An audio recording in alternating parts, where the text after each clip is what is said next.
తెలంగాణ గ్రామ రెవెన్యూ అధికారుల సంక్షేమ సంఘం రాష్ట్ర కమిటీ తరఫున జేఏసీ తరఫున అందరికీ హృదయపూర్వక నమస్కారాలు తెలియజేస్తా ఉన్నా. వేదికను అలంకరించిన రెవెన్యూ అతిరథ మహారథులందరికీ కూడా హృదయపూర్వక నమస్కారాలు తెలియజేస్తా ఉన్నా. ప్రజల యొక్క తలలో నాలుకలాగా వ్యవహరిస్తూ ప్రజల దైనందిన జీవితంలో ఎంతో ప్రభావితం చూపుతున్నటువంటి విధులు నిర్వహిస్తున్న సమస్త రెవెన్యూ ఉద్యోగుల్ని గత పాలకులు అనేక రకాలుగా అవమానాలకు గురి చేయటం, ఆత్మగౌరవం కోల్పోయే విధంగా చేయటం, ఉద్యోగ హక్కులను కూడా కాలరాసినటువంటి సందర్భంలో ఒక బాధితుడిగా సుమారుగా 35 నుంచి 40 వేల మంది రెవెన్యూ ఉద్యోగుల తీవ్రమైన నష్టాన్ని చూసినటువంటి మహనీయులు మన లచ్చిరెడ్డి గారి హృదయం చెలించి గత ప్రభుత్వాన్ని 400 సంవత్సరాల చరిత్ర కలిగిన రెవెన్యూ డిపార్ట్మెంట్ని కోకడవేలతో కుదిపేస్తున్న పరిస్థితుల్ని జీర్ణించుకోలేక వారి ఉద్యోగం త్యాగం చేస్తూ ఎంటైర్ రెవెన్యూ డిపార్ట్మెంట్ని స్ట్రెంథెన్ చేసుకుంటే సమస్త ప్రజలకు మేలు జరుగుతుంది, సమస్త ప్రజల యొక్క సంక్షేమ పథకాలు, అభివృద్ధి, సమసమాజ నిర్మాణంలో అత్యంత కీలకంగా పనిచేస్తున్న డిపార్ట్మెంట్ని గత పాలకులు అయితే ఏ రకంగా ఇబ్బంది పెడుతున్నారో అవన్నీ కూడా ఆకలింపు చేసుకొని తను ఏకైక లక్ష్యంగా పెట్టుకొని రెవెన్యూ డిపార్ట్మెంట్ని స్ట్రెంథెన్ చేసుకోవాలి. ఆ స్ట్రెంథెన్ చేసుకోవడం వల్ల ప్రజల్లో అభివృద్ధిని చూస్తాం అని చెప్పేసి అనే కాంక్షతో ముందుకొచ్చి ఆనాడు ఉన్నటువంటి ప్రభుత్వాన్ని ఎదిరించిన ధీరశాలి మన లచ్చన్న గారు. ప్రథమ విక్టిమ్గా ఉన్నటువంటి గ్రామ స్థాయి పరిపాలనా అధికారులు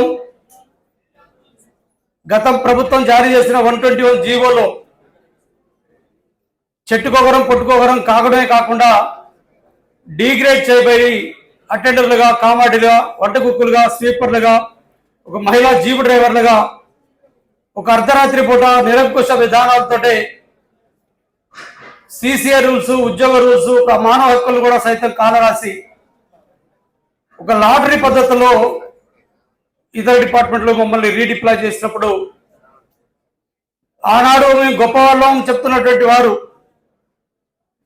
ప్రభుత్వానికి ఎఫిలియేటెడ్గా ఉన్నటువంటి సంఘాలు, అది జేఏసీ కావచ్చు, రెవెన్యూ ఉద్యోగ సంఘమే కావచ్చు, కేవలం ఆ సంఘాలు ఉద్యోగుల హక్కుల్ని కాపాడడం కోసం, ఉద్యోగుల ఆత్మగౌరవాన్ని కాపాడడం కోసం, హక్కులు కాపాడడం కోసం మాత్రమే ఉన్నాయి. కానీ ఆనాడున్నటువంటి ఉద్యోగులు, ఉద్యోగ సంఘాలు ఉద్యోగుల యొక్క ఆత్మగౌరవాన్ని తాకట్టు పెట్టి వాళ్లకున్న ఆబ్లిగేషన్స్ని ప్రభుత్వం ముందుంచి గత ముఖ్యమంత్రి గారికి దాసోహం అని ఎంటైర్ రెవెన్యూ డిపార్ట్మెంట్ యొక్క ఉనికిని కోల్పోయే విధంగా చేసినటువంటి పరిస్థితి మనం అందరం చూసాం. దాని ఫలితంగా ఈ రాష్ట్రంలో ఉన్న 70 లక్షల మంది ఉనికిని కోల్పోయారు. 70 లక్షల రైతుల యొక్క భూ హక్కులు కోల్పోయారు. అందులో ప్రధానంగా 50 లక్షల మంది రైతులు భూ బాధితులుగా మారడమే కాకుండా బడుగు బలహీన వర్గాలు, దళిత గిరిజనులు 9,40,000 మంది రైతులు కాస్తు కాలం తీసేయడంతో భూ హక్కులు కోల్పోయారు. 4-5 దశాబ్దాలుగా వాళ్ళు భూమిని నమ్ముకొని సేద్యం చేసుకొని అనుభవిస్తున్నటువంటి వారికి హక్కులు కల్పించాల్సిన ప్రభుత్వం ఆ కాస్తు కాలం తీసేయడంతో వారి యొక్క పరిస్థితి స్వల్పకాలిక సమస్యలు పరిష్కారం చేయక 18 లక్షల మంది రైతులు నష్టపోయారు. అట్లాగే ప్రజల సమస్త కుటుంబాల్లో ఒక సభ్యుడిగా ఉన్నటువంటి రెవెన్యూ ఉద్యోగులు కూడా ప్రజలకు దూరం చేసినటువంటి పరిస్థితి మనం చూసాం. తనకున్నటువంటి వాగ్దాటి, ప్రభుత్వ బలం ఏదైతే ఉందో ఒక ధర్మఘటన పెట్టుకొని అధర్మ పరిపాలన చేసినటువంటి ఆనాటి ప్రభుత్వంలో ప్రజలు తీవ్రంగా నష్టపోయినటువంటి పరిస్థితి మనం చూసాం. మనం మన గ్రామాల్లో మన ప్రజలకు ఎంతో సేవలు అందించి ప్రజల యొక్క సమస్యలు ఎంటైర్ పరిష్కారం చేయాలనే కాంక్షతో రెవెన్యూ డిపార్ట్మెంట్కి వస్తే ఈరోజు పాలకులే కంచె చేని వేసిన చందంలాగా తన ప్రభుత్వ అంగాల్లో ప్రధానమైనటువంటి అంగాన్ని రెవెన్యూ శాఖను అనాదిగా 1984 కావచ్చు, 2002 కావచ్చు, మరలా 2020 కావచ్చు, ఈ విధంగా రెవెన్యూ ఉద్యోగుల్ని ప్రజలకు శత్రువులుగా మార్చినటువంటి పరిస్థితి మనం చూసాం. ఆ తర్వాత మహానాయకులు రాజశేఖర రెడ్డి గారి పీరియడ్ కావచ్చు, అంతకంటే ముందు నెదురుమల్లి జనార్దన్ రెడ్డి గారి పీరియడ్ కావచ్చు, ఆ తర్వాత మరలి ఇప్పుడు ప్రజాప్రభుత్వంలో మరలా ప్రజలకు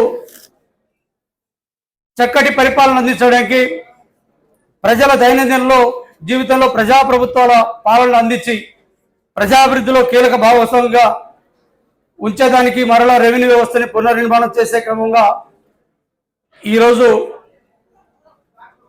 లచ్చిరెడ్డి గారు ఒక రెవెన్యూ ఎక్స్పర్ట్గా ఒక భూభారతిని తీసుకొచ్చే క్రమంలో 18 రాష్ట్రాల యొక్క రెవెన్యూ చట్టాలని స్టడీ చేసి ఒక మేలుమైన చట్టాన్ని రూపొందించిన క్రమం మనం చూస్తూ ఉన్నాం.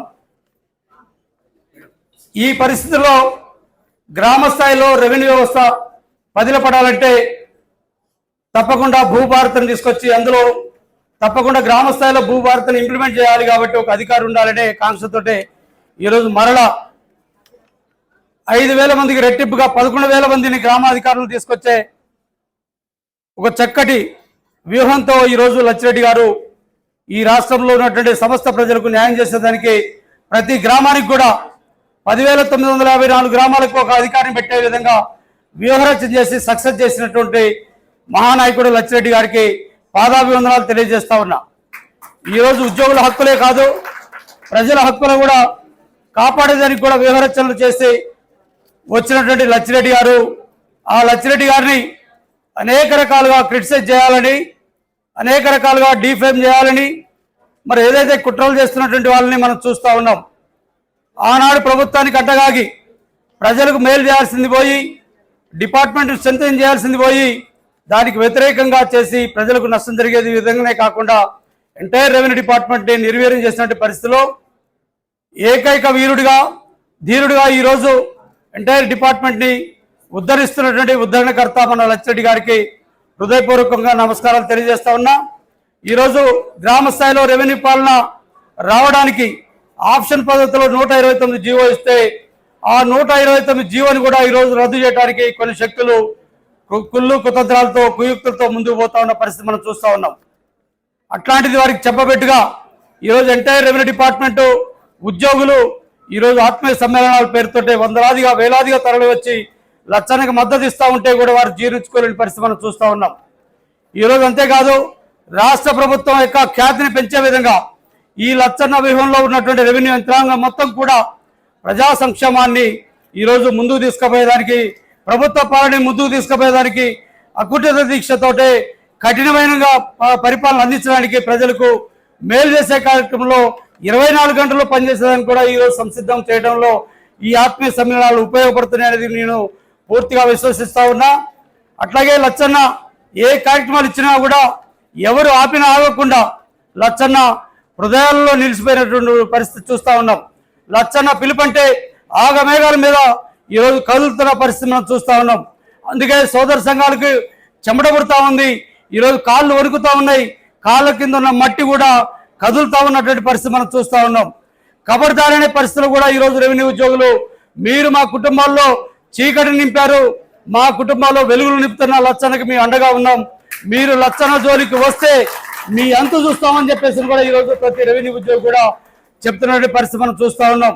ఈరోజు ఏమిచ్చి ఈరోజు లచ్చన్న వీళ్ళందరినీ పిలిచాడంటే కేవలం హృదయాన్ని ఇచ్చి, కేవలం మన సంక్షేమాన్ని తీసుకొని ఈరోజు లచ్చన్నకి మద్దతు పలుకుతా ఉన్న పరిస్థితి మనం చూస్తూ ఉన్నాం.